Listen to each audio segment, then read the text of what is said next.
اور وہ بیچارہ پسینے میں نہایا ہوا خدا کا شکر ادا کرتے آخر تھک کے بیٹھ گیا۔ جب میری اس پر نظر پڑی تو میں نے ہنس کر اسے پوچھا کہ کیا ہوا آپ کو، اتنے تھکے ہوئے کیوں ہیں؟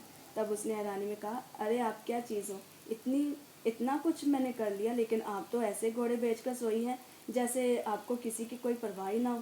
تب اس کے اس طرح کہنے پر میری ارد گرد پڑے بکھیرے پر نظر پڑی۔ تب میں نے اپنی ہنسی کو روکے بغیر نہ رہ سکی اور اسے کہا کہ اچھا تو یہ مجھے اٹھانے کے لیے اتنا بکھیرا پڑا ہے، مجھے کوئی بھی نہیں اٹھا سکتا، میں بڑے مست ہو کے سوتی ہوں۔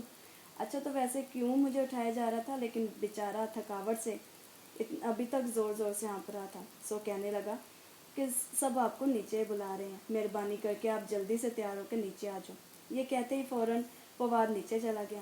بہرحال 1 گھنٹے بعد میں تیار ہو کے نیچے آئی تو سب کے بقول میں بہت اس دن خوبصورت لگ رہی تھی۔ سب لوگوں نے مجھے ہی اپنی نظروں کا نشانہ بنا لیا۔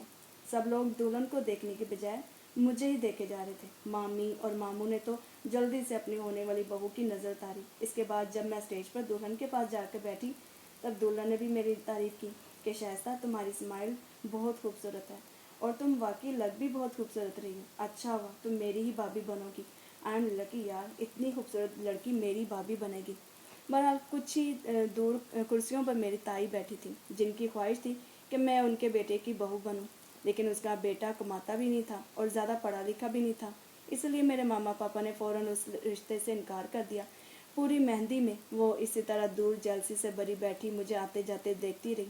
چنانچہ اسی گہما گہمی اور تائی کی جیلس بری نظروں میں پورا فنکشن اختتام پذیر ہوا، اور فنکشن کے ختم ہوتے ہی ہم نے بھی واپس سے لاہور جانے کا فیصلہ لیا، پر میں ساتھ میں فواد کا نمبر بھی لے آئی۔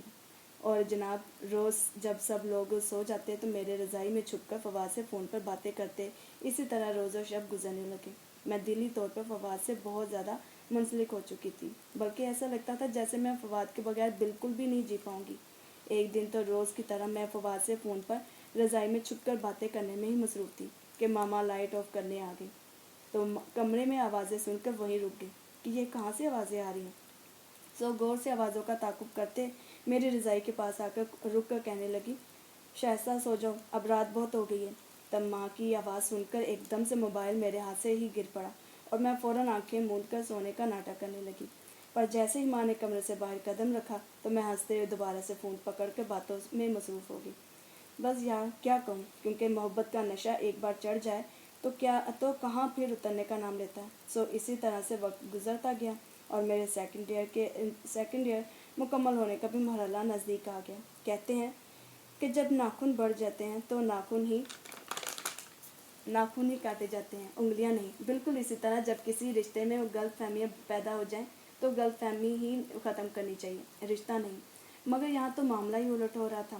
جیسے ہی میں نے 3rd ایئر کی طرف قدم بڑھایا تب میری تائی نے جیلسی اور حسد میں آ کر ماموں مامی کو پتہ نہیں ایسا میرے بارے میں کیا کہہ دیا کہ انہوں نے تمام غلط فہمیوں کو ختم کرنے کی بجائے رشتہ ہی ختم کر دیا اور فواد کا کہیں اور جگہ پر رشتہ کر لیا۔ بس جناب کیا کہوں، کسی کو میں اچھی لگتی تو کسی رشتہ دار کو بری لگتی تھی۔ ایکچولی مجھے تو لگتا ہے جو جیسا ہے میں اس رشتہ دار کو ویسے ہی لگتی ہوں، ہے نا۔ خیر میرا رشتہ ٹوٹنے کی وجہ سے میری ماں کی بھی طبیعت اکثر خراب رہنے لگی، اور میرے دل پر کیا گزر رہی تھی یہ میں نے آج تک کسی کو بھی نہیں بتایا تھا۔ بہت جانے جو لگی تھی اسے، اور وہ بھی پہلی بار۔ مجھے تو فواد پر ان دنوں بہت ہی غصہ تھا، بلکہ ابھی تک ہے، کہ اس کے ماں باپ نے رشتہ ختم کیا تو اس نے ذرا سی بھی بات نہیں کی، کیا وہ مجھ سے محبت نہیں کرتا تھا اور جلدی سے کسی اور لڑکی کے ساتھ رشتہ جوڑنے کے لیے فوراً رضامند بھی ہو گیا؟ کیا یہی تھا اس کا پیار؟ خیر باقی رشتہ داروں میں رشتہ ٹوٹنے والی بات آگ کی طرح پھیلنے لگی۔ کوئی بھی رشتہ دار میرے ساتھ رشتہ کرنے کے لیے تیار ہی نہ تھا، پر میں نے تو کتابوں سے یہی بات سیکھی کہ اگر آپ کا ضمیر اور نیت صاف ہے تو اس بات سے کوئی فرق نہیں پڑتا کہ کوئی آپ کو اچھا کہے یا برا، آپ اپنی نیت پر ہی جانچے جاؤ گے، دوسروں کی سوچ پر نہیں۔ اس لیے میں نے تو سب کچھ خدا پر ہی چھوڑ دیا تھا۔ سو چپ چاپ اپنی اسٹڈی میں ہی مصروف خود کو میں نے کر لیا۔ چنانچہ میں نے تو اپنا سارا معاملہ بھی خدا پر ہی چھوڑ رکھا تھا، اسی لیے تو خدا نے جلدی میرے لیے ایک رشتہ تو مہیا کرنا ہی تھا۔ ایکچولی میری امی کی دوست سے کئی دنوں بعد ملاقات ہوئی تو ان کا اسی طرح سے ہمارے گھر میں اچانک سے کافی آنا جانا بھی شروع ہو گیا۔ پھر اچانک سے ایک دن انہوں نے اپنے بیٹے کے لیے مجھے مانگ لیا۔ جب رشتے کی بات ہوئی تو میری امی کے مارے خوشی کے آنسو ہی رواں ہو گئے اور جناب امی جی نے بھی فوراً رشتے کے لیے حامی بھر دی۔ پھر ابو جی اور بھائیوں نے مل کر اس رشتے کی کافی جانچ پڑتال کی تو پتہ چلا کہ لڑکے کا کاروبار دبئی میں ہے اور ٹھیک ٹھاک فیملی ہے، پر میری قسمت کو پتہ نہیں کیا منظور تھا۔ تائی سے پھر برداشت نہ ہوا کہ مجھے اتنے اچھے گھرانے کا رشتہ آیا، تو تائی نے وہ رشتہ بھی توڑوانے میں کوئی کسر نہ چھوڑی۔ پر میری ماں نے بس ایک ہی بات سمجھائی کہ بیٹا، کوئی ہاتھ سے چیز چھین کر لے جا سکتا ہے، نصیب سے نہیں۔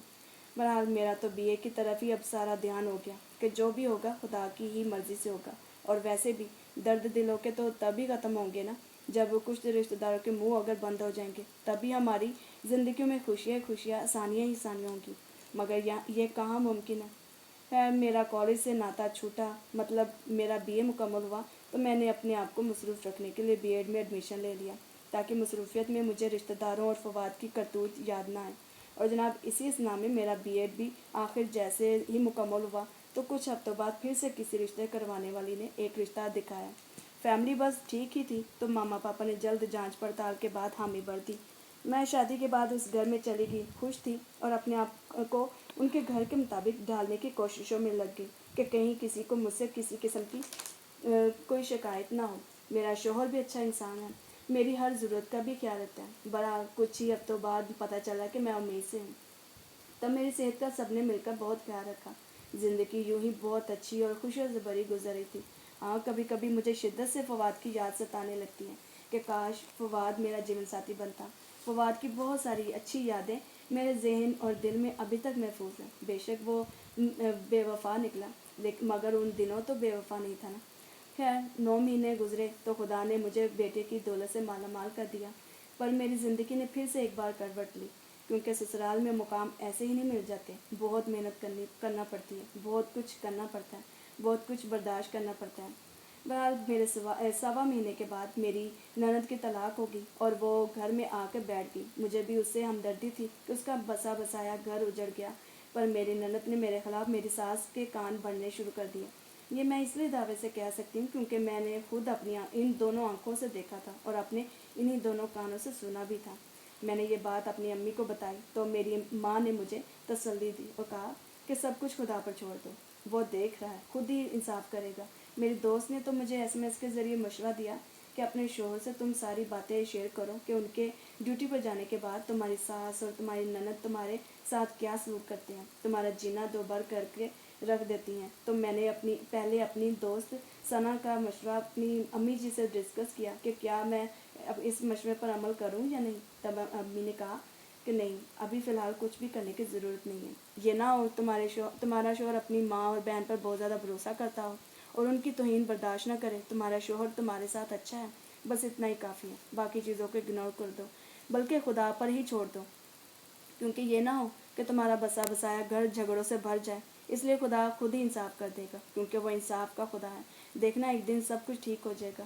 تم اپنے شوہر اور اپنے بچے کی طرف ہی دھیان دو اور ان دونوں ماں بیٹی کے معاملے میں ذرا سی بھی ٹانگ نہ اڑانا، نہ ہی کوئی جواب دینا۔ بیٹا، یہ میں تمہیں اس لیے کہہ رہی ہوں، میری ماں نے مجھے ایک بات سمجھائی تھی کہ کچھ لوگ آپ کی گرامر میں سے کیڑے، آپ کے سٹائل سے کیڑے، آپ کے اوپینین سے کیڑے، بلکہ ہر بات سے کیڑے نکالیں گے، لیکن اپنے اندر کے کیڑے کبھی نہیں نکالیں گے۔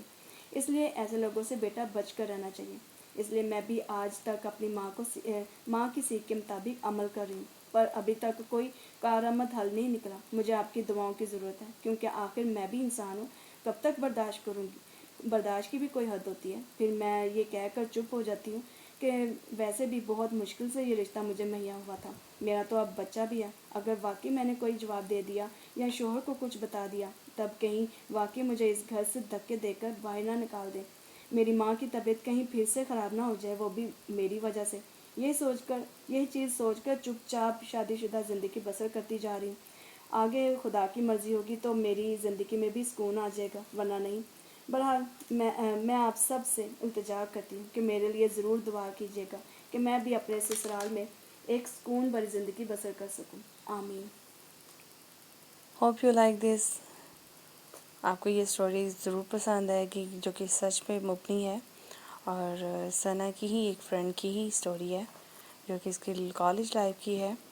تو پلیز اگر آپ کو پسند آئے تو اس بچی کے لیے لازمی دعا کیجیے گا، اور بلکہ سبھی بیٹیوں کے لیے، سبھی بہنوں کے لیے، سبھی بچیوں کے لیے میری دل سے دعا ہے کہ خدا ان کو ہر خوشی عطا کرے، آمین۔ Okay, thank you very much, bye bye.